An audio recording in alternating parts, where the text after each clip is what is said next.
The statements expressed in the following program are those of the speaker. They do not necessarily represent the views and opinions of the sponsor, the hosts, and/or OLAS Media. OLAS Media. This is Overdue Overtime, presented by Summer Schwartz. And now, here's your host, Justin Isaac. Welcome to Overdue Overtime, presented by Summer Schwartz. My name is Justin Isaac, your host, and today we are joined by Jesse Young. Now, Jesse, before we get into this, in the past, we've talked about a lot of different things. We've talked about time and labor. We've talked about donning and doffing and other things that relate to that field. And we're going to be talking about something a little bit similar to that today, too. But Jesse, thank you for coming back and joining us once again. Absolutely. Thanks for having me. Now, if you could just kind of run down your position at Summer Schwartz and kind of let us know what you do on a daily basis and what your daily involvement is with the firm. Yeah, sure. So I'm a senior shareholder at Summer Schwartz. I've been at the firm for over a decade now. And my role at the firm primarily is to manage our wage and hour practice, including our lawyers and our staff. And, basically what I do is litigate class and collective actions involving wage and hour issues. Yeah, we've talked a lot about that too. We've talked in the past about what it's like to be a plaintiff in a class action and all the different things that might come up through that whole process. And for the most part, your firm deals with the employees and defending their rights. Is that correct? Correct. Prosecuting cases against employers for unpaid wages, including minimum wage and overtime violations. So let's get right into overtime violations. Today we're talking about miscalculation of overtime. And you mentioned that it is just a complicated math problem. So break this down for us. Why is this important? How does this happen? Right. So the topic for today, right, is the regular rate of pay is what it's called. And the Fair Labor Standards Act itself has a provision which dictates how employers are supposed to calculate an employee's overtime rate. So typically how this works, an employer is required to take into account any and all compensation that it pays to employees. And it's actually supposed to recalculate all of its payments into a formula which dictates what the actual overtime rate is for the employee. So another way to say this, or an example of this, I suppose, for somebody who might not be familiar with this area, take the example of an employee who's working and making $10 an hour as a base hourly rate. Typically, that employee's overtime rate then is going to be $15 an hour, right? Time and a half of $10 is $15 for all the overtime hours. Well, this comes into play where an employer is paying, say, a shift differential to this employee of $1 an hour for working second shift. And what happens in that situation is the employer is supposed to take into account that $1 per hour shift differential and recalculate that employee's overtime rate. So in that example, for example, the $10 an hour wouldn't necessarily translate into $15 an hour for overtime once the $1 is factored in. So if you did the math and recalculated what the overtime rate is, it's probably something closer to like $15.50 or something like that. And a lot of employers don't pick up on that and don't make that calculation properly. So you're saying that if someone was originally $10 an hour, regular overtime is $15 an hour, but if they're working an extra shift or they're working a special shift and they're making $11 an hour, they're still only getting their $15 an hour, which should be $15.50. That's kind of the math, the way that works out. Is that right?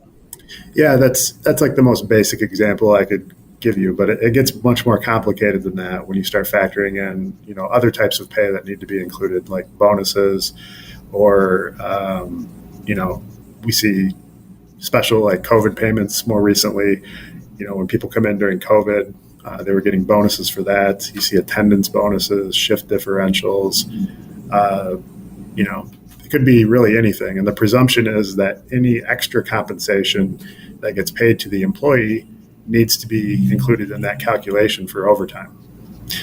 So I guess my question would be that typically speaking, when I think of a bonus being paid to an employee, I wouldn't think of it as something that would be eligible for overtime because in my mind, it would be just a one-time payment. So how does that work? I guess that's where we get into really situational type issues and really kind of complicated. But I would think that a bonus being usually like a one-time thing wouldn't be factored into overtime calculations. Yeah, and that's part of the problem we see is most people don't even think about that, including employers sometimes. Now, some of your more sophisticated employers, they will pay attention to it, and they'll try to calculate it in. And even some of the bigger, more sophisticated employers sometimes don't do it correctly, even though they're trying. They don't do that. So this is all based on the statute, the Fair Labor Standards Act.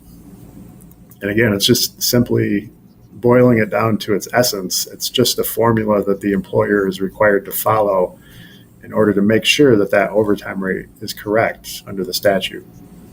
So I guess my next natural question would be, you hire a payroll company. I have a payroll company for my business, and I would never even think to try and do payroll on my own. And I'm assuming that a lot of business owners would say, well, I want my payroll company to be liable because they're the ones who do my payroll. Why does that argument not hold up?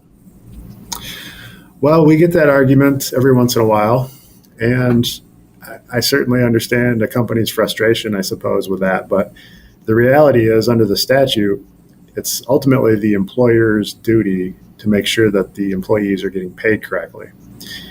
And in my experience, typically what happens, and maybe you experience this as a business owner yourself, when a company sets up the payroll with a payroll company, typically the payroll company is just asking the employer how it wants to do its payroll and how to set that up. And then the payroll company typically goes back and just does what the employer asks it to do, right? Because the payroll company doesn't want to be on the hook for any of these kinds of violations. And so, typically they just are an order taker from the company. Now they might provide advice if asked or something, or if they see something, but typically the employer is the one who's telling the payroll company, hey, this is how we pay things. Here's the pay codes, set it up this way and run our payroll, right? And the payroll company will just do it. So, we typically, when we get that argument from the employer, typically that's what we found is, they're the ones that are ultimately responsible for doing it, and they just didn't do it correctly. Interesting. And it makes me want to go revisit my payroll and make sure that I'm doing things correctly. So it makes you think about this kind of stuff because there's so many nuances to running a business that you're trusting professionals, and obviously you're usually getting good advice, and or you're hoping you get good advice. But it does come down to the business owner to make sure that they're doing things right. So before we get on to the next question, I do want to just refer, if you have a situation where you think that you're being underpaid for overtime, or you think your overtime is being miscalculated somehow, and you want more information, go to sommerspc.com. That's SOMMERSPC.com for more information. We talked about how great Jesse and Summer Schwartz is when it comes to taking in new clients and getting your questions answered and putting you on the right track. And maybe if you do have a claim, proceeding with some kind of action or, taking the next step to make sure you are compensated. So as a part of this, though, we talked about, hourly rate. What about like base rate? Is your base hourly rate like your regular rate? Well, it could be. And that's sometimes a source of confusion also. So when I try to explain this to people, to clients, and explain to them, hey, your employer's not paying you correctly, we're typically looking at just the pay stubs, right? And it'll say sometimes on the pay stubs, your regular rate is $10 an hour, going back to that example. But that's just a misuse of the term, regular rate, right? So your base hourly rate really isn't, quote unquote, the regular rate of pay. That's just what I call the base rate of pay.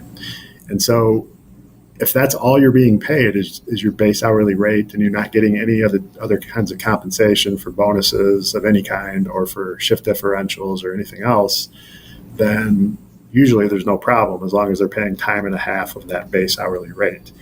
Really, it becomes a problem when you start seeing these, what I call extra compensation line items in pay stubs. And, the key evidence that we're usually looking at to determine if there's a violation primarily is pay stubs.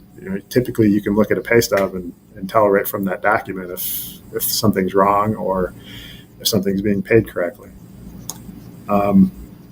Sometimes you'll get into situations where you have employers paying on a biweekly or semi-monthly basis, and that muddies the waters a little bit because you have to get into, because this is all looked at on a week-by-week basis, you start to get into questions of, well, I see you've got 2 hours of overtime in this pay period, but was that all happening in week 1 or week 2? Or, was it 1 hour in each week or something like that? And in those situations, you have to kind of get into the time records to really get an accurate calculation. But typically, you can look right at the pay stubs and figure out if there's something wrong or if it's being paid correctly. And, that includes not only looking at the base hourly rate that you just talked about, but everything else that goes on top of that, if anything.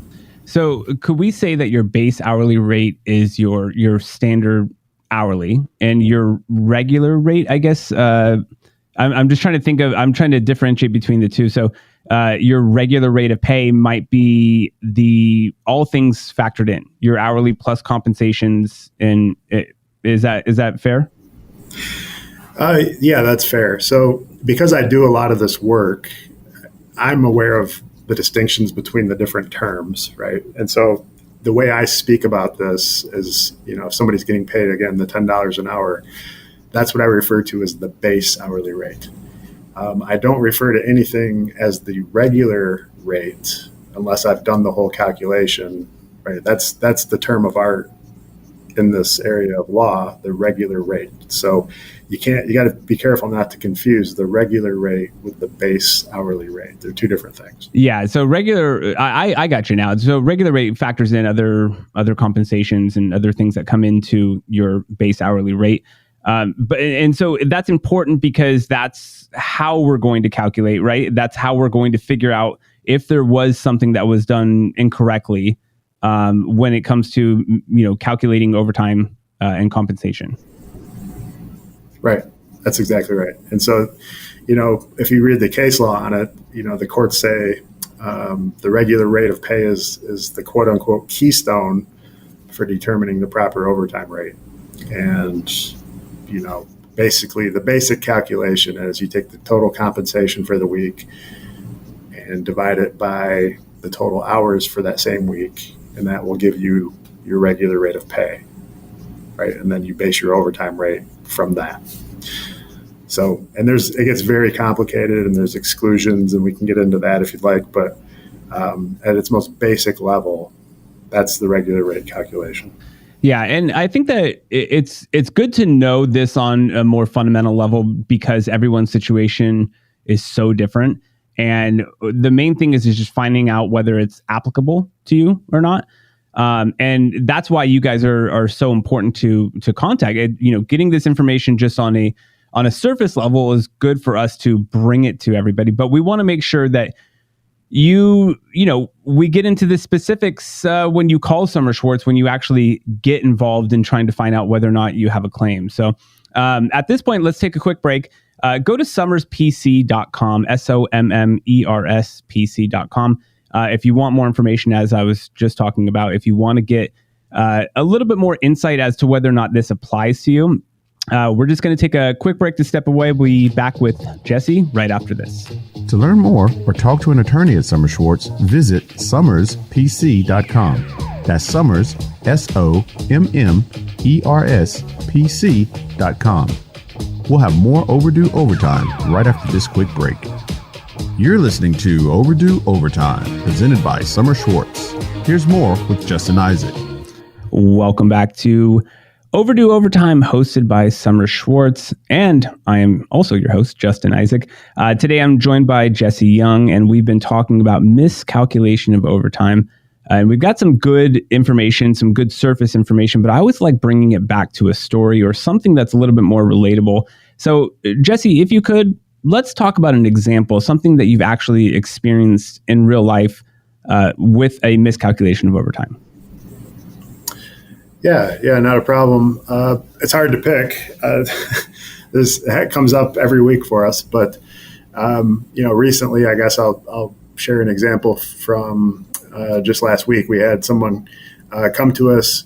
They thought they weren't being paid correctly for a completely different reason. They thought they had an off-the-clock issue where they were being asked to work off the clock, and so we started to look at this person's pay stubs, and we quickly realized that, not only do we need to look at this off the clock issue, but the pay stub showed that this person was working third shift, was making a $2 an hour shift premium or shift differential on top of her base hourly rate.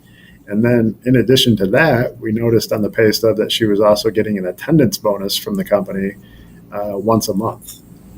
And so, because I'm in tune to these cases, I look at that and I say, okay, I know I need to look at this because this is probably an issue. So you just run the math. And I always tell people this is just one big math problem. And they either did the math right or they did the math wrong. And you just have to do the math. And so, once we looked at the pay stubs, figured out what was going on, how they were being paid, we would go in, do the math on the shift premiums. Figured out that they weren't calculating the shift premiums into the overtime rate. And then we looked at the attendance bonuses too, because these were non-discretionary bonuses that were being paid pursuant to a written plan that was disseminated to employees at the company. And then they were issuing these attendance bonuses to these employees on a monthly basis. So then you have to go in and figure out, there's another calculation you have to do in those situations where you have to cover the period of time for which the bonus was intended to cover. In this particular situation, it was 1 month. So what you have to do is go back and recalculate that bonus and break it down to a weekly amount, right, for the 4 weeks. So you factor that in, you factor in the shift premiums, and you run that math, and you take the total compensation divided by the total hours, and it kicks you, what the overtime rate's supposed to be. And then you just do the math. Did they actually pay the overtime rate correctly or not? And in that particular situation, we found that the company was not paying the correct overtime rate because it wasn't incorporating the attendance bonus and the shift premium. So that was its own claim for unpaid overtime. Now, that was in addition to what she originally came to us with, which was the off-the-clock pay, because, of course, when we explained this all to her, she had no idea that they were doing it incorrectly with the shift premiums and the bonuses. She had no clue. And most people don't. 99% of the people have no idea that this is going to be some kind of a claim. So, that's, I guess, a recent example I can give you of where we found out that, a company was not performing the regular rate calculation correctly. So that actually leads me to another question too. That's kind of akin to what we're talking about today. But in general, when you meet with someone, how often does it come up where there's another issue on top of what they're thinking is an issue, right? Like, so they might come to you for unpaid overtime, and then you're like, whoa, actually, you have all this other stuff that this employer is doing wrong, and you have like 5 claims instead of 1. Yeah, that happens all the time. If I had to put a percentage on it, I would say certainly more than 50% of the time, somebody will come to us with, something they think is unfair, or, for whatever reason they disagree with it, and they'll, give us all of their information, their pay stubs, and we'll start looking at it. And because we know the nuances, we'll start to identify all kinds of things. Sometimes we identify nothing, but, it does come up quite a bit. And, there's so many nuances in this area of law that most people don't even know about. You'd be shocked with how many people come to us with whatever, and they find out they're not getting paid for, say, 5 minutes a day of work that they're doing. And their explanation is, well, I didn't even know I could get paid for that. That happens all the time. Well, I imagine that like any business owner who, I don't mean to like group business owners in general who do this into, in a negative way, but like I imagine if you get one thing wrong, you're probably getting more than one thing wrong because you just don't know, since there's no like, I mean, I guess there are some classes out there on how to run a business, but there's so many, like you said, so many nuances to the law that it's really hard to try and keep up with everything. And business owners and employees alike don't know what they don't know. Yeah, that's absolutely right. And, a lot of companies have attorneys and law firms that they have on retainer, and they'll keep an eye out for these kinds of things. And they don't always catch everything. A lot of times the bigger companies have found everything and corrected everything, and, they're doing things appropriately. But I think everybody would be surprised how often very big companies with lots of resources they have oversights on all kinds of things. It happens a lot. But yeah, it's definitely for the employer. If they don't have that legal counsel who are well versed in this area of the law, it's very easy, even for sophisticated business owners, to miss little things that are violations of the statute. Yeah. Well, let's go into the next, I guess one of the next natural questions would be what's included in the regular rate of pay and what wouldn't be included? Because you did mention a couple of things before, whether it be, you said non-discretionary payments, and you mentioned shift premiums. Can you kind of give us some examples of what would be included and what wouldn't be? Oh, sure. So, yeah, the types of things that are typically included in the regular rate calculation are things like we've talked about, the shift differentials, non-discretionary bonuses.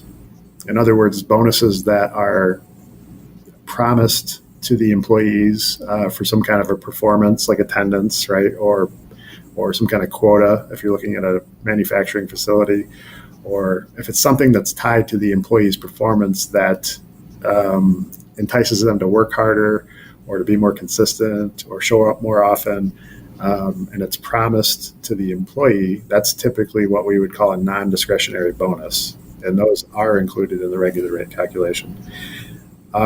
And really, anything else that's paid to an employee on top of their base pay, the law presumes that payment is going to be in the regular rate calculation. Now, it's going to lead to your next question, which I think you're going to ask me, and that's what's excluded, right? And so basically everything is included with the exception of certain statutory exclusions, which are listed in the statute. So I guess your next question, I don't want to take it out of your mouth, Justin, but is, what's excluded, right? And, the statute itself, I think, has 7 or 8 enumerated exclusions for things like discretionary bonuses, right? Which are bonuses that are completely up to the discretion of the company to pay. Christmas bonuses, for example. Things that aren't really tied to an employee's performance, but they're just really out of the goodwill of the company, or just given based on the whims of the company, I guess is the way to explain that. Other kinds of pay that would be excluded would be vacation pay, PTO, holiday pay, gifts would be excluded. And then, of course, any actual overtime premiums that are paid to the employee don't get calculated back into the regular rate.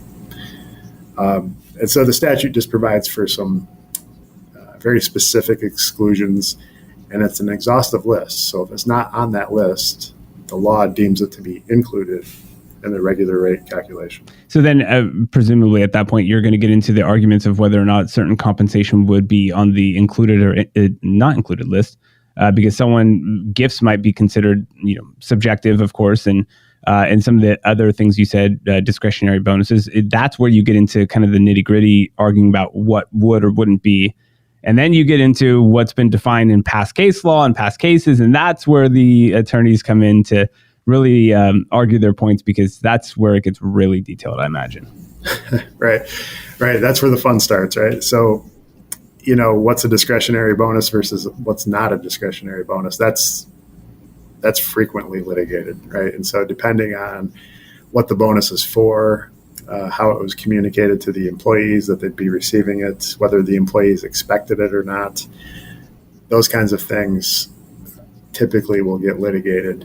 But some of the other items, they're not really litigated that much because it's pretty clear cut that they're supposed to be included in the regular rate. So good. Well, that makes a little bit more sense, and having these things kind of enumerated helps out a lot when it comes to deciding whether or not these things are compensatory or not.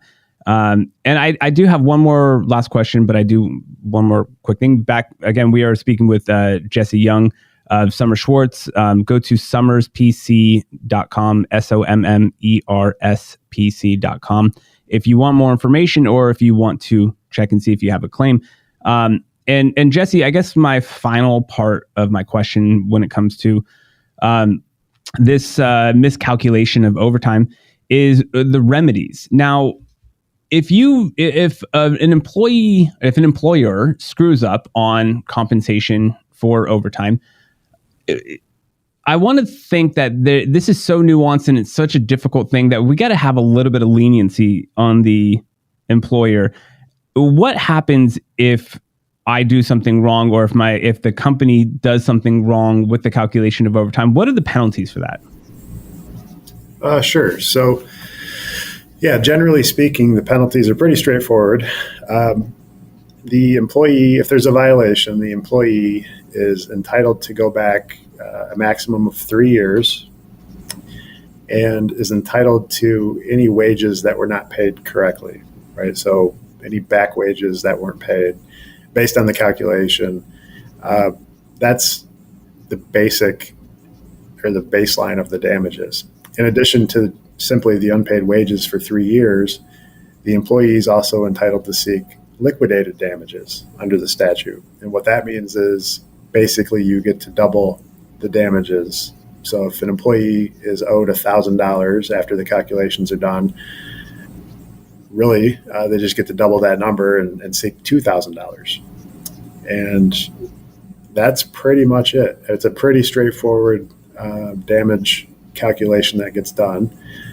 And in addition to that, the employee can seek his or her statutory attorney's fees and costs to be paid by the employer to their counsel, so that they don't have to pay their counsel out of their settlement that they receive. So it could be a pretty costly mistake for any employer who does these calculations wrong, because most likely if they've done it wrong for one employee and they have many employees, that they've done it wrong for all of their employees or a good chunk of them.